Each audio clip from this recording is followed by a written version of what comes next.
నిజామాబాద్ జిల్లా ముప్కల్ గ్రామ జనవాసం ప్రాంతంలో ఒక పైథాన్ వలలో చిక్కుకొని ఉన్నదని పోలీసు వారికి సమాచారం అందడంతో సిబ్బందితో కలిసి వెళ్లి చూడగా అది 10 అడుగుల పెద్దదిగా ఉన్నదని, కొత్తగా నిర్మిస్తున్న ఇంటిలో వలలో చిక్కుకుందని వెంటనే Mupkal SI Bhaskarachari forest department వాళ్ళకి సమాచారం ఇవ్వగా Nizamabad forest section officer Ganesh, beat officer Suresh వాళ్ళ సిబ్బందితో వచ్చి పామును రెస్క్యూ చేసి కాపాడడం జరిగింది.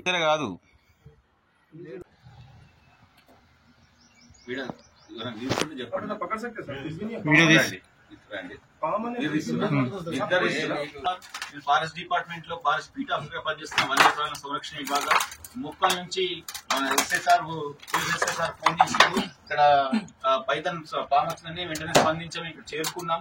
మా ఎంబడ లతీఫ్ స్నేక్ క్యాచర్ వచ్చాడు. పామును పట్టుకుని ఆరోగ్యంగా ఉంది. నేను ఇప్పుడు డాక్టర్ కి వెటర్నరీ హాస్పిటల్ తీసుకెళ్లి వైద్యం చేయించి మామిడిపల్లి ఫారెస్ట్ వదిలేస్తాం. Thank you.